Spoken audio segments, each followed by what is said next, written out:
Welcome everyone to another edition of the Connor and Joe Show, coming to you from America. Connor, tell us about the land of the free, home of the brave. Yeah, yeah, down in Nashville, Tennessee here, taking in CattleCon this week. I sit on the Canadian Cattle Youth Council, which is part of the branch of the CCA. So we got elected to go down and represent the council with other CCA members here this week. So yeah, it was a good day yesterday. I guess win for the week. Being down here, thankful for everyone back home. My wife looking after the boys, and Dad looking after things on the farm. Can't thank them enough for that. But yeah, it's been good. Took in the International Trade Committee meeting yesterday. Just interesting to see U.S.'s perspectives on where their trade is. They've been net importers here for the last while, just with their high demand of beef. But interesting to hear their positives and negatives, I guess, on what they're dealing with moving into 2026. So that was great, and looking forward to doing some more talking at the trade show today. It's very, very large and a lot going on, all cattle based, which is very cool. There's tons of the grazing side of things, and then you get into the feedlot sector, and there's cattle handling demos going on in the same building, and it's very cool. So I got a couple more talks to take in as well this week, and fly home on Friday. So yeah, looking forward to the rest of it. How's things going with you, Joe? Well, before we get on what's going on with Joe, I got more questions for you. What's the biggest takeaway been thus far? And I guess you got some presentations coming up. What are you hoping to get out of those? Yeah, I took in. They were just talking about AI in the cattle industry yesterday morning at a Cattlemen's College session. The CEO from King Ranch was there discussing, as well as a guy from Halter, the virtual fencing company. They also had a lady from Select Sires. So just talking about the differences within that, I took quite a bit away from the King Ranch, what they're trying to do with their massive commercial cow operation. They got 22,000 mother cows, and so they're trying to use AI. They're going to be compiling as much data as possible because they retain commercial bull calves out of that herd. They also have a purebred herd, but a very small portion in comparison to their commercial cattle operation.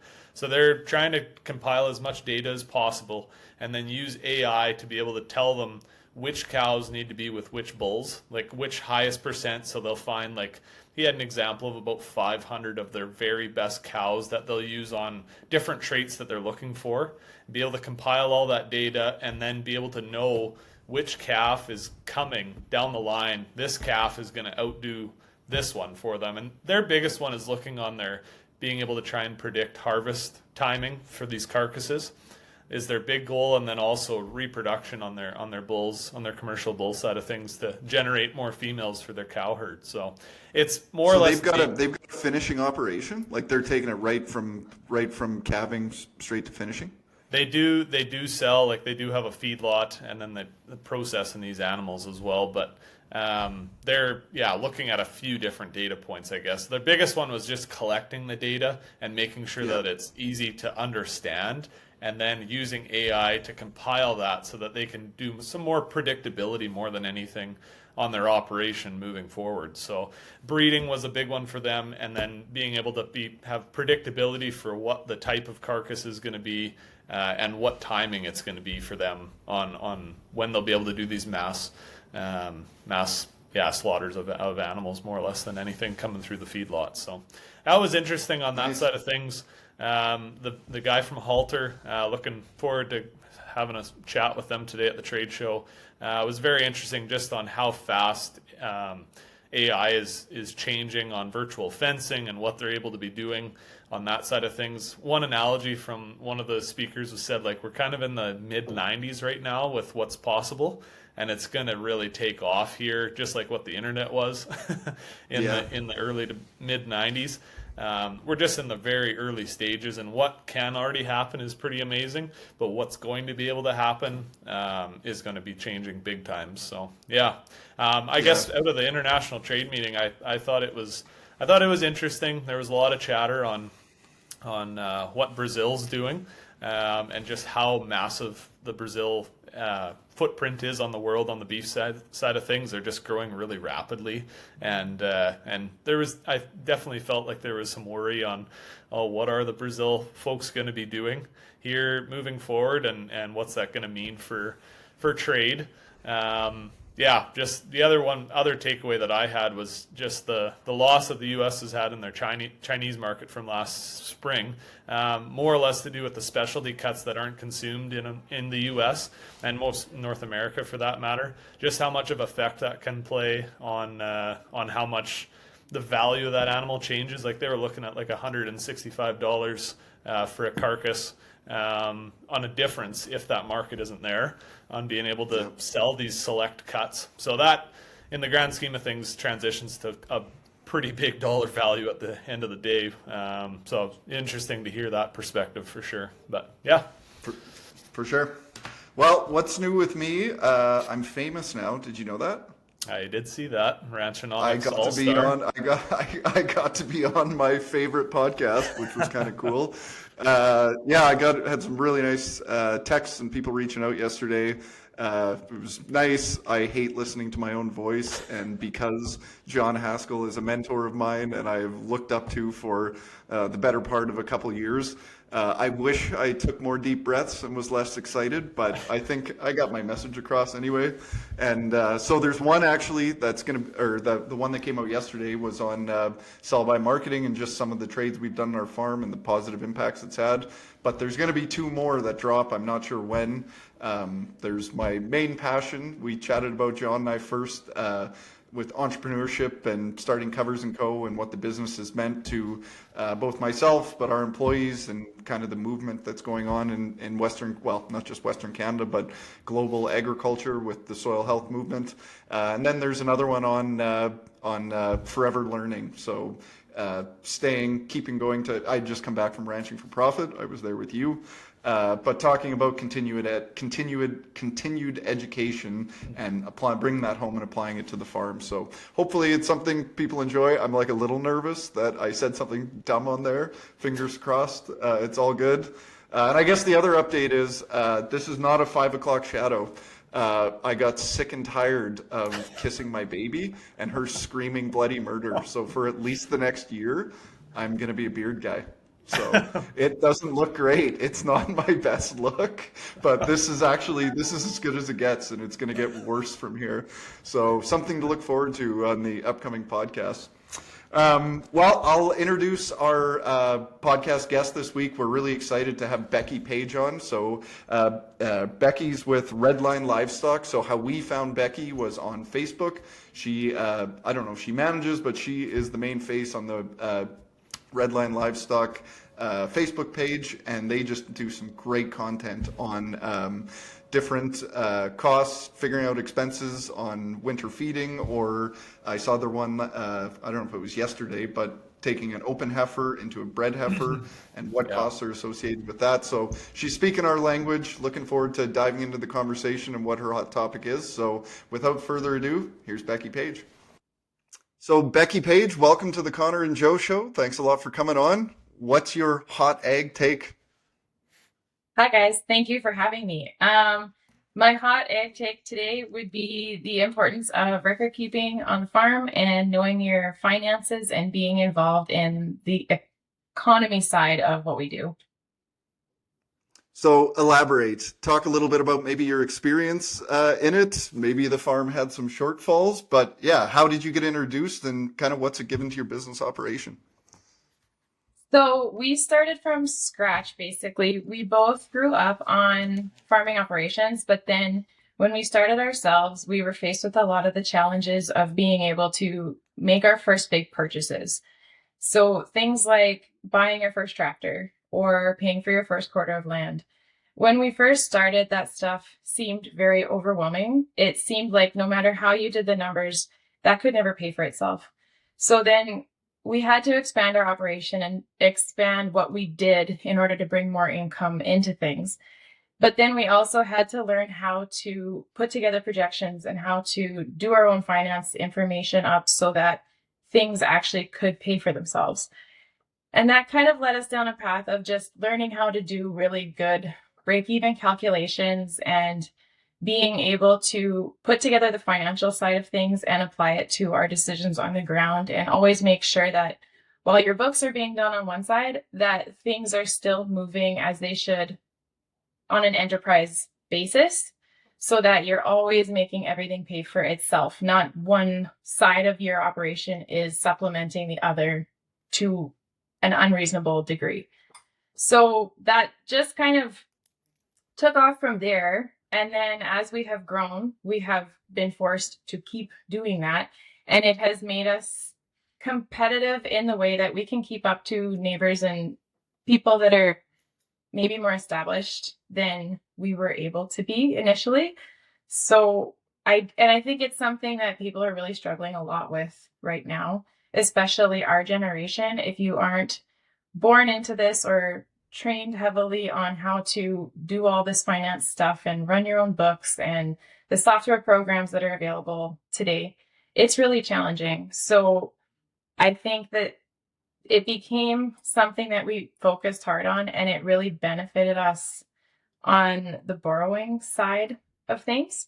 So we kept going with it. So what tools, when you were first going down the path, were you utilizing to, give you a boost? Well, we started with like your bare bones egg expert. I don't know if you guys have dealt with egg expert. Dealt with it. That is just shortly though. So that's the finance side that I deal with, and I like it because of the live inventory features. But then on the cattle side, we were also keeping all of our ranch records on software-based programs that would enable us to run reports. Because if you're going to keep all the details, if they're not in a spot where they can then accumulate together, it's not going to do you much good. We would like to have reports at the end of the year and compare cattle to one another and their contemporary groups, and then compare them the next year and the year after that and see progress, see changes. We can look at the end of the year and see what was the primary thing that we treated for this year. Or we could look and be like, our weaning weights have increased 20 pounds in the last 3 years. Or things like that. Even how you're feeding, your rations, you can record all that, and you can get into the feed efficiency side. It basically just became, I guess we were really drawn to the reporting end of things. So any software programs that offered a really robust reporting side, those were the ones we tended to go for. Which ones have you guys had luck with on the cattle side of things for record keeping? Is there a specific software that you guys have been liking a lot? Well, we run purebred cattle, so we've had to deal with a lot of different software, especially as the associations have moved through different programs themselves. But we have settled on Herd Tracks, which right now is under a blanket company with TELUS, but the Herd Tracks program itself, we're pretty huge advocates on that one. So you had mentioned the different enterprises going on in your farm. Connor and I had just, both of us just had attended Ranching for Profit before the new year. Is that something are you guys Ranching for Profit graduates?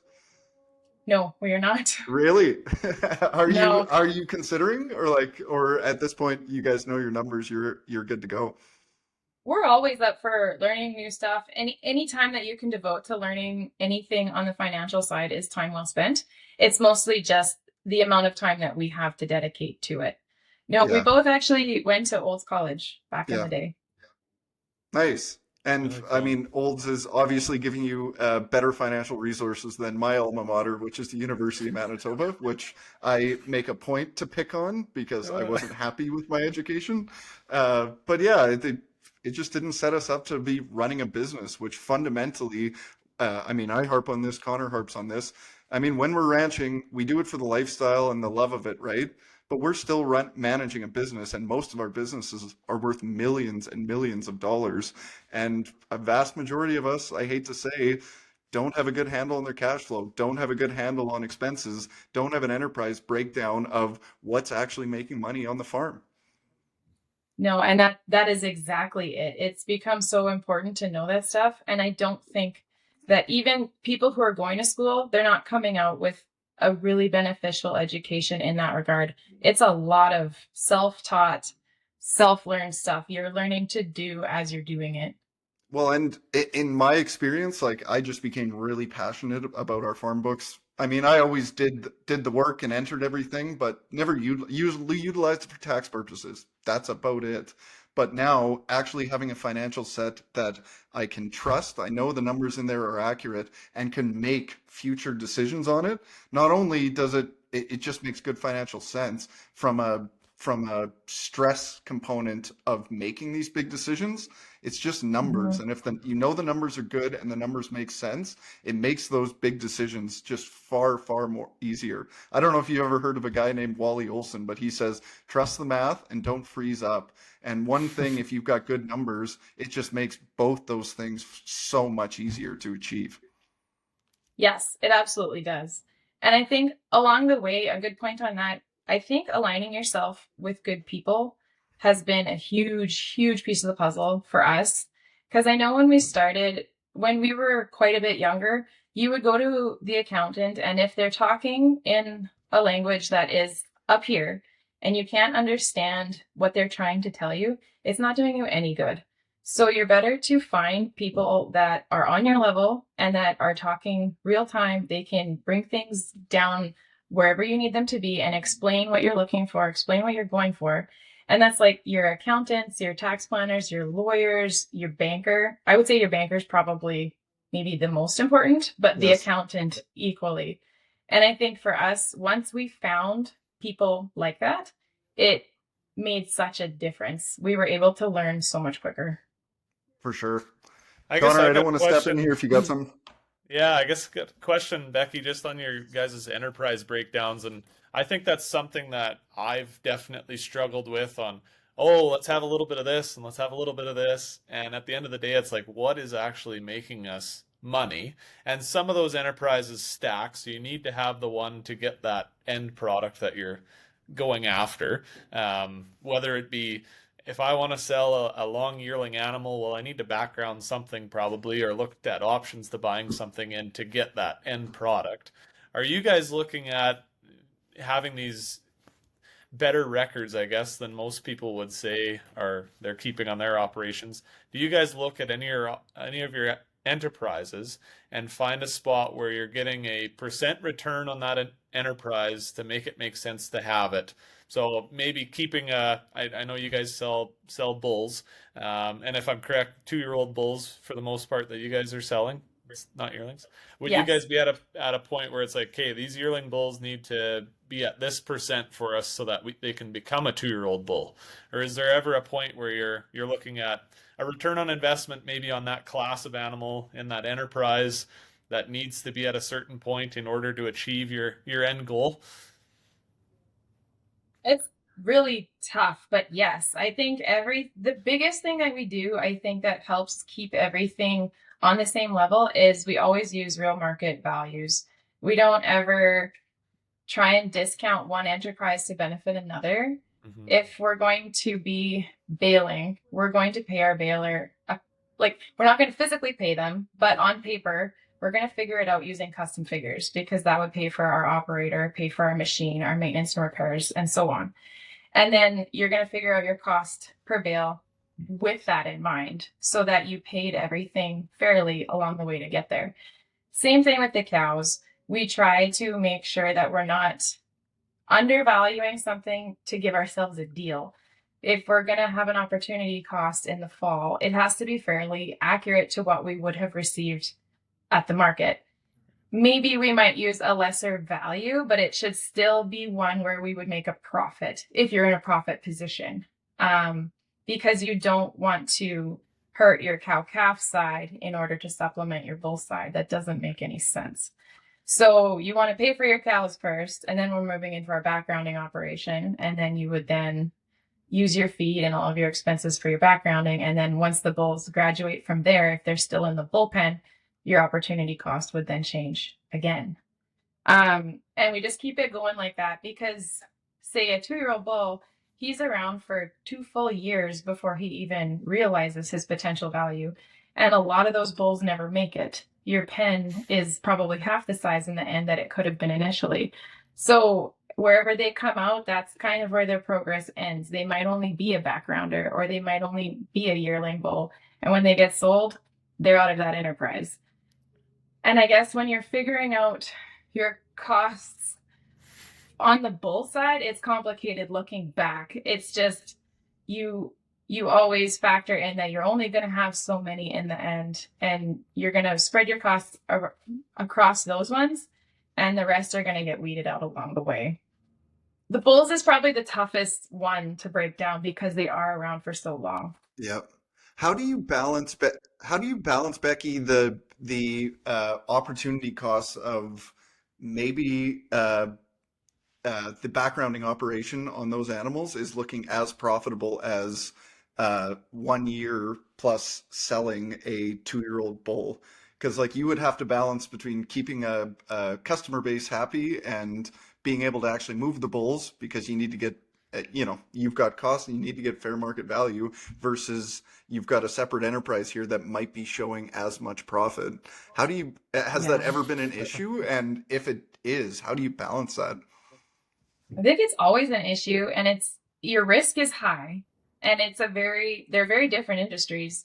Backgrounding is more for profit, and you can make decisions based on current changes.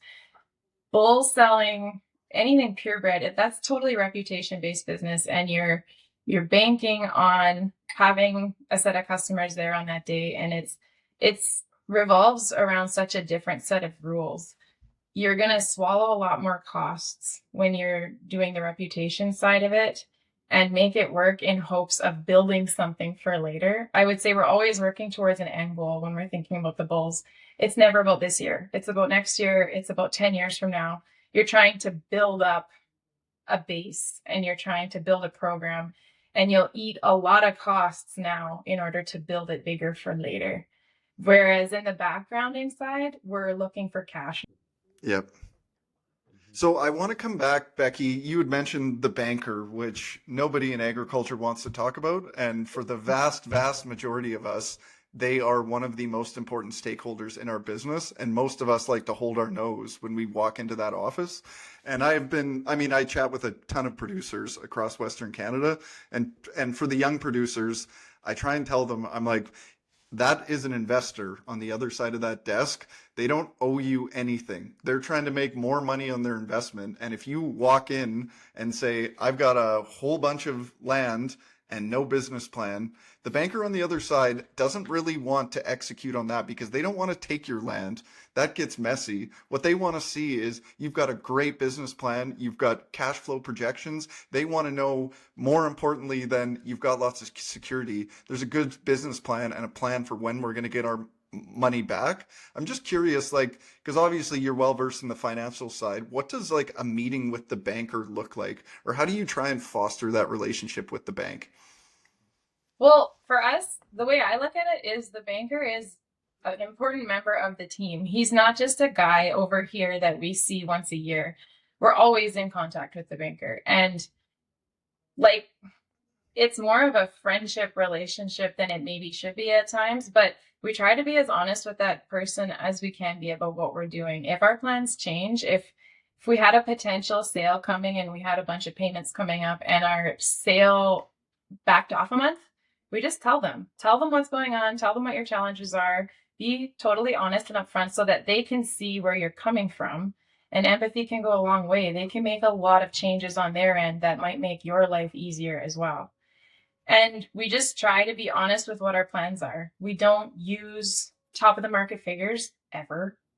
I know a lot of people who love to run their numbers on best case scenario. If they heard that cull cows brought $4,500 at the mart, they're going to make their whole plan on these $4,500 cows that are it's never going to come to realization. So be honest with yourself, use the lows, use worst case scenario. Yeah.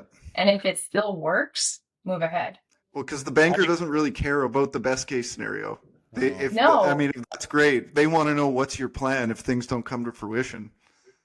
Exactly. And you have to be prepared for worst case.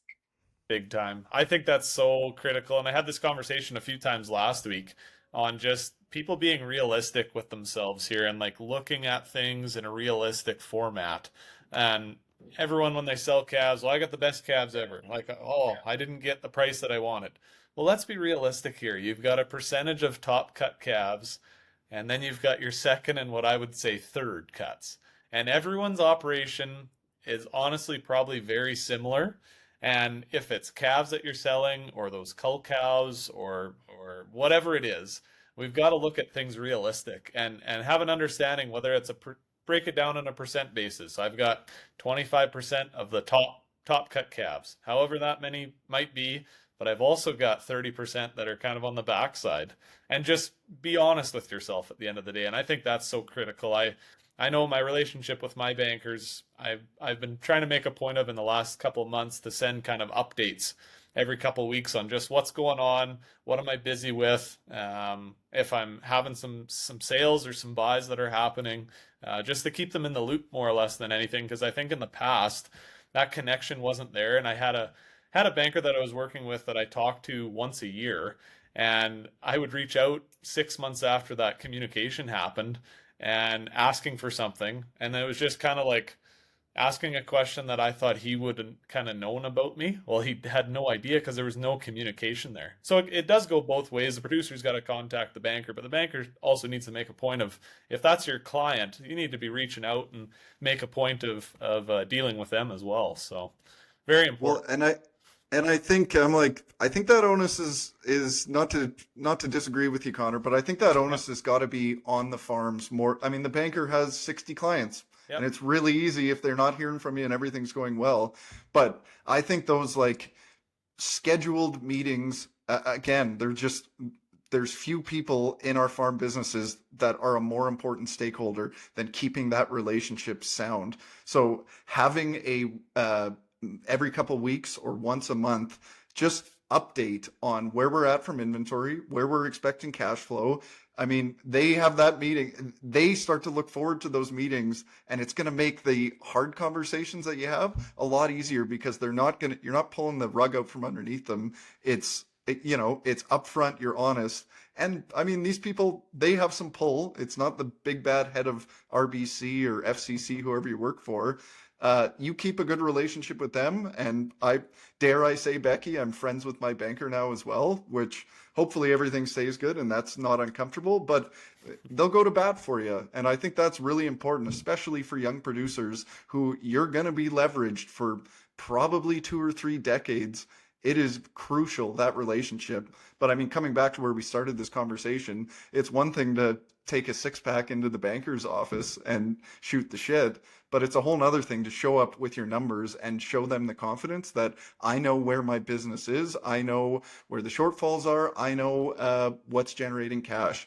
I mean, you come into a banker's office and give them those numbers. It's just not something they see every day because everyone they deal with has mountains of equity, and they just say, I don't care if it's a bad business idea. I got lots of security. Give me the money, you know? And I don't think that's the right strategy, even though it was one that I took for my first 15 years in farming. I think like always ask your banker for their ideas too. That is their job. They're dealing with a lot of different agriculture clients and they're seeing a lot of scenarios. So they have a lot of different ideas on ways you can tweak things or use your leverage more cleverly that might really help take your whole business ahead. I know for us, the moment we found a guy that meshed really well with our operation, there was no comparison to what we had going on before. We were able to borrow and leverage things way more effectively, and we were able to move forward way faster. And that is, I mean, rather than looking at the banker as the big bad banker, use them as a resource. They see inside operations just like yours, the good ones, the bad ones, the great ones.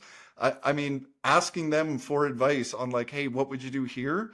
And frankly, when the banker is telling you information you don't want to hear, they're not doing it because they've got an evil intention. They're doing it because No. they're trying to tell you something that you should probably take in and try and figure out how to fix.